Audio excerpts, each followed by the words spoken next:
আজকে আমি খতিয়ানের কিছু গুরুত্বপূর্ণ বিষয় নিয়ে আলোচনা করব। অর্থাৎ খতিয়ানে আমাদের সচরাচর যেই সব বিরোধগুলো দেখা যায় তার মধ্যে আজকে আমি কয়েকটা নিয়ে আলোচনা করার চেষ্টা করব। একটি হচ্ছে, দেখা যায় অনেকজন ভাই বোন থাকে, ওই ভাই বোনের মধ্যে একটি সম্পত্তির অনেকজন ওয়ারিশ থাকে বা শরিক থাকে। তাদের মধ্যে দেখা যায় সবার নামে খতিয়ান লিপি হয়েছে, কিন্তু একজনের নামে খতিয়ান লিপি হয় নাই, অর্থাৎ একজন ওই খতিয়ান থেকে বাদ পড়েছে। সেই ক্ষেত্রে যেই শরিক ওই খতিয়ান থেকে বাদ পড়েছে, সে তার সত্ত্ব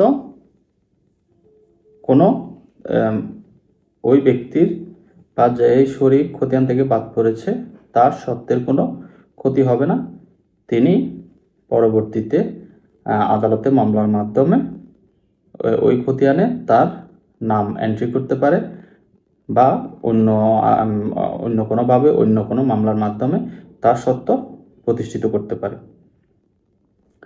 এবং একইভাবে যদি কোনো শর্তহীন ব্যক্তি, মানে ওই সম্পত্তিটি ওই ব্যক্তির কোনো পূর্বপুরুষের না, ওই ব্যক্তির খরিদাও না, মানে ওই ব্যক্তির কোনো শর্ত নেই, এমন ব্যক্তির নামে যদি কোনো খতিয়ান লিপি হয়, সেই ক্ষেত্রে ওই খতিয়ান দ্বারা ওই শর্তহীন ব্যক্তি কোনো শর্ত অর্জন করবে না, অর্থাৎ ওই শর্তহীন ব্যক্তি ওই খতিয়ান দ্বারা ওই সম্পত্তির মালিক হবে না। আরেকটি খতিয়ানের কমন বিরোধ হচ্ছে, অনেক সময় দেখা যায় একটি খতিয়ানে যখন অনেকজন শরিক থাকে এবং তাদের আলাদা আলাদা ওই খতিয়ানের সত্ত্ব লিপি থাকে, কিন্তু দেখা যায় মন্তব্য কলামে যদি এক প্লট হয়, মানে একটি দাগ হয়, ওই দাগের সাথে দেখা যায় যে কোনো একজন শরিকের নাম আর লিপি আছে, এখানে গং শব্দটি উল্লেখ নাই। এই ক্ষেত্রে শুধু ওই ব্যক্তির নাম মন্তব্য কলামে লিপি থাকাতে ওই ব্যক্তি ওই সম্পত্তির একক মালিক হবেন না। ওই খতিয়ানে যারা যারা সত্ত্বের কলামে যারা যারা মালিক আছেন, তারা সবাই তাদের হিস্সা অনুযায়ী ওই দাগের মালিক হবেন। এই ক্ষেত্রে যদি ভিন্ন ভিন্ন আলাদা আলাদা দাগ থাকে এবং আলাদা আলাদা দাগে আলাদা আলাদা শরিক যাদের সত্ত্ব আছে, ওই খতিয়ানে লিপি আছে, আলাদা আলাদা শরিকের নাম থাকে, সেই ক্ষেত্রে বিষয়টা হচ্ছে বিভিন্ন বিষয়।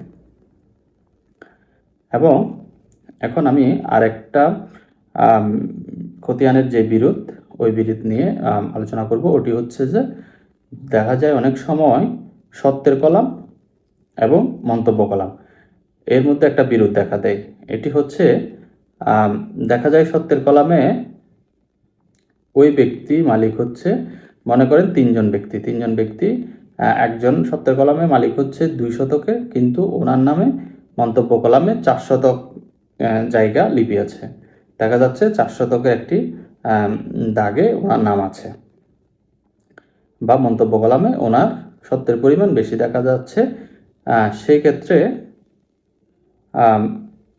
যখন দেখবেন সত্ত্বের কলামে এবং মন্তব্যের কলামে নিয়ে খতিয়ানের কোনো বিরোধ হচ্ছে, সেই ক্ষেত্রে সত্ত্বের কলামই প্রাধান্য পাবে, অর্থাৎ ওই ব্যক্তি সত্ত্বর কলাম অনুযায়ী ওই খতিয়ানে তার সত্ত্ব পাবেন।